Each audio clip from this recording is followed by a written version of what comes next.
பாலை நிலத்தில் மனமாறுங்கள், ஏனெனில் விண்ணரசு நெருங்கி வந்துவிட்டது என்று பறைசாற்றியது யார்? திருமுழுக்கு யோவான்.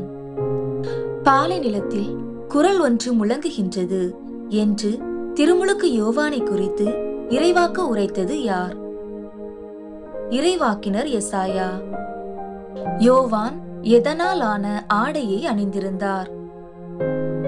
ஒட்டக முடியாலான ஆடை. யோவான் எவற்றை உண்டு வந்தார்?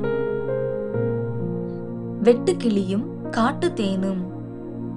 விரியன் பாம்பு குட்டிகளே என்று யோவான் யாரை அழைத்தார்? பரிசேயர் மற்றும் சதுசேயரை. மனம் மாறியவர்கள் என்பதை எதில் காட்ட வேண்டும்? செயலில்.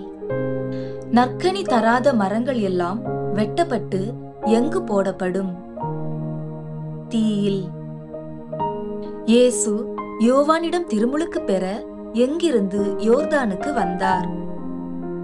கலிலேயாவிலிருந்து. எதை நிறைவேற்றுவது முறை என்று இயேசு கூறுகிறார்? கடவுளுக்கு ஏற்புடையது அனைத்தையும் நிறைவேற்றுவது.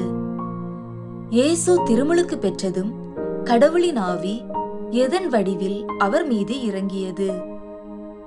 புறாவின் வடிவில். இயேசு திருமுழுக்கு பெற்றதும் வானத்தில் இருந்து கேட்ட குரல் என்ன? என் அன்பார்ந்த மைந்தர் இவரே, இவர் பொருட்டு நான் பூரிப்படைகிறேன். இயேசுவுக்கு திருமுழுக்கு கொடுத்தது யார்?